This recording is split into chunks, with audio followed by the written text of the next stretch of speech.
Здравейте! В миналото видео си поговорихме за това как най-бързо и оптимално да заченем и какви правила да следваме, за да се случи възможно по най-добрия начин.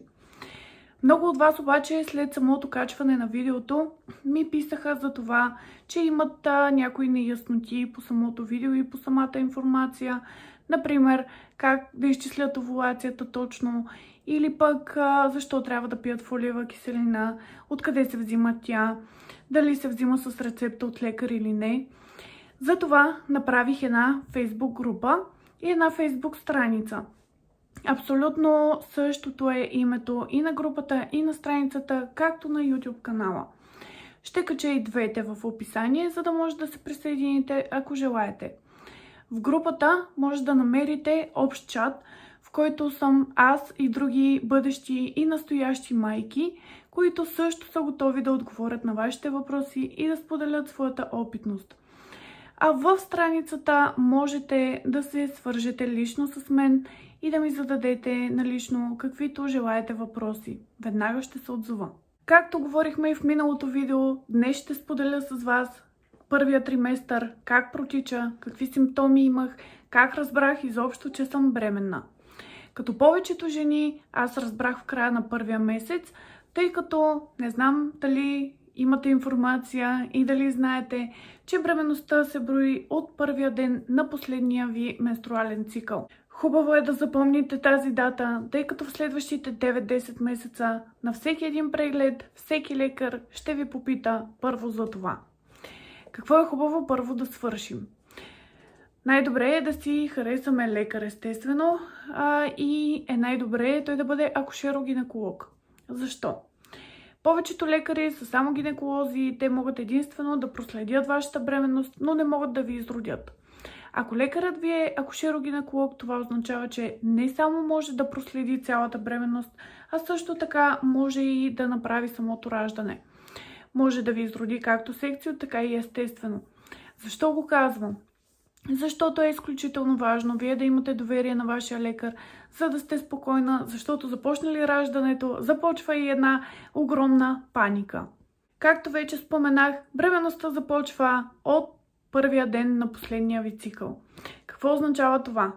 Вие разбирате едва края на първия месец, че сте бременна, защото теста точно тогава го отчита и най-вероятно тогава ще ви закъснее. В друго видео ще ви разкажа как аз съобщих на моя съпруг, че съм бременна и как доста от моите приятелки съобщиха на техните съпрузи, за да ви дам идеи как да съобщите на вашия партньор. Сигурна съм, че всяка една от вас е гледала поне един филм, в който жената прави опит за зачеване и 2 дни по-късно тестът е положителен и започва едно лудо повръщане. В реалния живот обаче нещата съвсем не се случват по този начин, тъй като симптомите на бременността в началото са точно като предменструалния синдром. Тоест напрежение в гърдите, повишен апетит и също така подуване. Първият сигнал, който тялото ми даде, че очаквам дете, който аз естествено подминах, тъй като нямаше как да знам, беше това, че бяхме излезнали на вечеря с кумовете ни и изпитах доста голяма болка в яйчниците, точно както когато ви идва цикъла.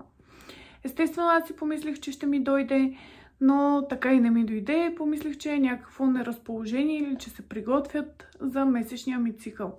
Оказа се, че така и не ми дойде, тъй като съм бременна. Друг сигнал, който тялото ми подаде, освен повишения апетит и раздразнителността, която имах заради хормоните, беше това, че освен подуването не понасях прилепнали дрехи. Не можех да обуя дънките си, не че не ми ставаха, а просто постоянно ме дразнеше. Както в миналото видео споделих с вас, аз присъствах на зумба тренировка, тъй като не знаех, че съм бременна и за мен беше ужасно, усилно и трудно да правя коремни преси и изобщо упражнения с корема. Това естествено го отдадох на това, че съм хапнала повече или че ще ми идва и за това изпитвам такава тежест. Няколко факта за първия триместър. Още от самото зачеване вас започва да ви боли кръста, когато се пренатоварите или пък без да сте се натоварвали в по-късен етап. Защо? Винаги съм свързвала това, че имам болки в кръста с напредването на бременността, с нарастването на коремчето и на самата тежест. Какво обаче се оказа? Тялото от първия ден на бременността започва да произвежда един хормон, който се нарича релаксин. Той от своя страна прави всичко възможно да разтегне костите ви, да ги раздалечи, за да ви подготви за раждането.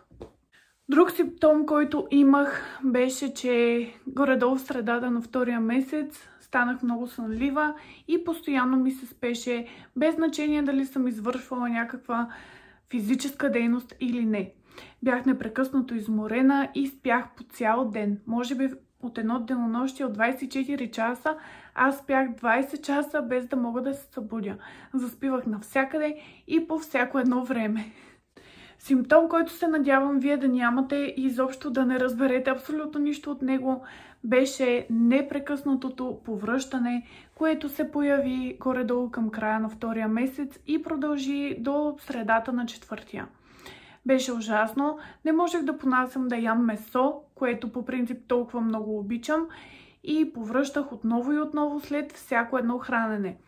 До момента, в който стигнах, че мога да ям само пилешка супа и то с доста малко пилешко месо вътре.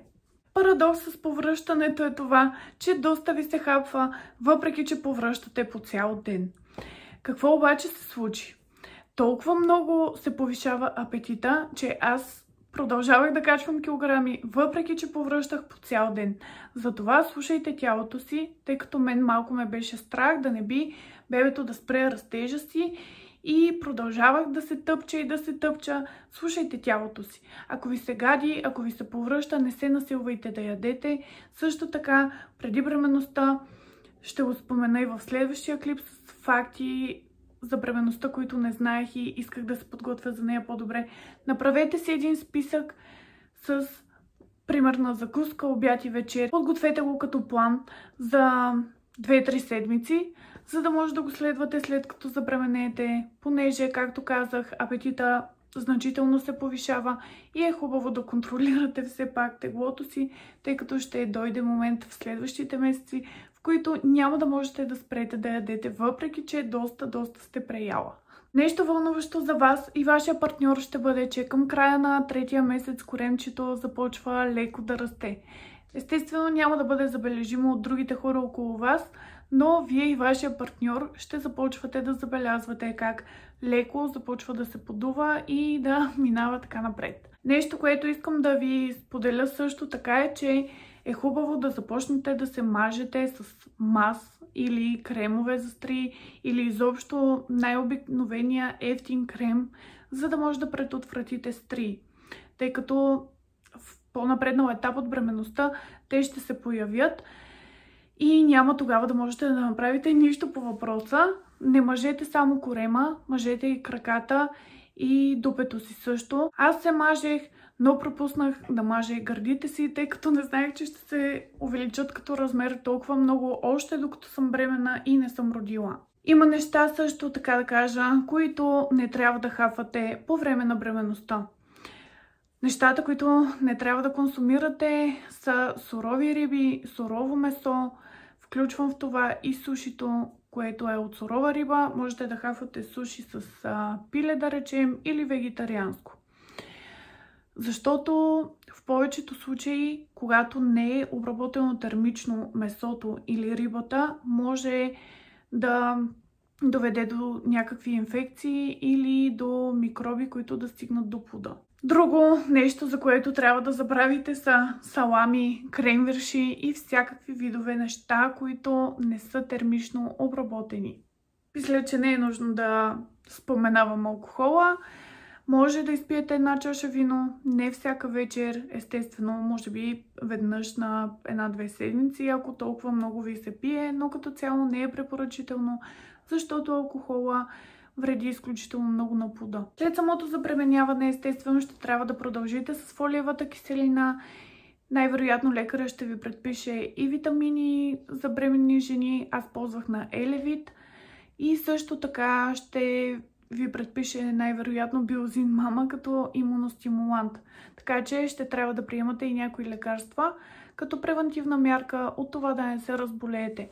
Имайте предвид, че много трябва да се пазите дори да не настивате, защото в този период лекарствата, които можете да приемате, са много ограничени. Не можете да пиете прахчета, не можете да пиете аналгин, дори за глава.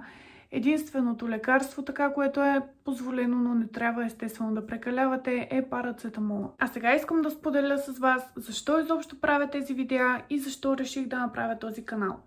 Всяка една от нас е чувала за следродилната депресия. Как жената изпада в една депресия, от която трудно излиза, и какви щуроти могат да родят главата и дори да се стигне до фатален край, когато тя не може да излезне от това нещо.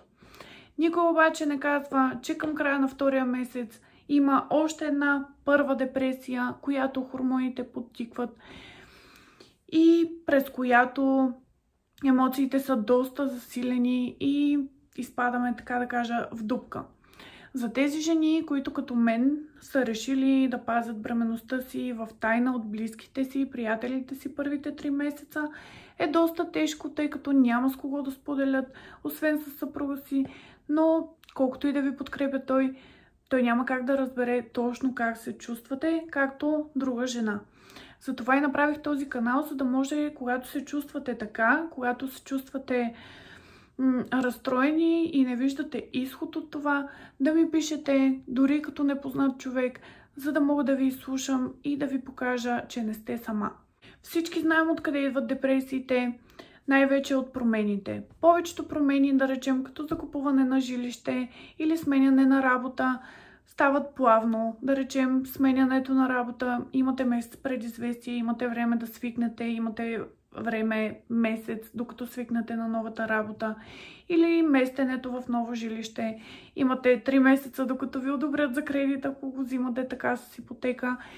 Имате време, докато се преместите, имате време да свикнете с новия квартал, с новото жилище, но в този случай с бременността нямате никакво време. Дори детето да е желано, вие да сте го очаквали с голямо нетърпение, в крайна сметка то връхлита, бременността започва и вие не сте готови по абсолютно никакъв начин, защото целият ви живот се променя от първия тест с 2 черти. Какво имам предвид? Приключват повечето пъти далечните пътувания, приключват дискотеките, приключва излизането на шумни места, на места с цигарен дим, начина по който се пазите. Например, когато не сте бременна, ако някоя приятелка леко е настинала и само киха или леко покашля, отново ще се видите с нея. Но в този случай си оставате в къщи. Когато ви канят някъде, например на сватба, а вие сте в 2-3 месец, когато бременността е доста рискова, в началото вие отказвате и си оставате вкъщи, докато вашия партньор отива на сватбата. И тези неща карат жената доста да се подтисне, още повече когато няма с кого да сподели. Искам само да ви кажа, че аз съм насреща за вас, аз съм насреща, за да ви покажа, че това е нещо нормално, тъй като всички виждаме едни перфектни майки, с едни перфектни деца, перфектна бременност и всяка казва: не, аз не съм изпадала в депресия, за мен това беше най-уникалният период, не, аз не съм повръщала, аз не съм имала дискомфорт, на мен не ми е било лошо и така нататък. И вие се чувствате като най-лошата майка на света, въпреки че все още не сте родила. Това също ви подтиква към една такава депресия. Всяко нещо, което ви се случва в момента, е напълно нормално. Случва се на всяка жена. Мислите, които си превъртате в главите, също са нормални. Мисли си ги всяка една жена, въпреки че повечето не го казват. Преди да приключим с това видео, искам да споделя с вас, тъй като мисля, че пропуснах, е това, че прегледите до 4-тия месец са вагинални. Да, разглеждат детето, не ви взимат цитомна маска, но ви преглеждат по този начин и по този начин виждате детенцето си. Дори да са ви неприятни по принцип гинекологичните прегледи, ви гарантирам, че този вид ще го чакате с нетърпение, за да видите детенцето ви колко е пораснало, колко тежи вече, да чуете сърдечния му ритъм. След 3-тия месец вече прегледите стават коремни, т.е. ви преглеждат през корема. Благодаря, че и днес бяхте с мен. Ще се видим в следващото видео, където ще разгледаме втория триместър и много повечето симптоми, които ще имате от първия. Хубавата страна е, че много от лошите симптоми през първия триместър ще изчезнат, но естествено на тяхно място идват нови. Ще се радвам в коментар да ми пишете какво още искате да получите като информация и много ще ми помогнете, ако се абонирате за канала и харесате видеото. Благодаря и до скоро!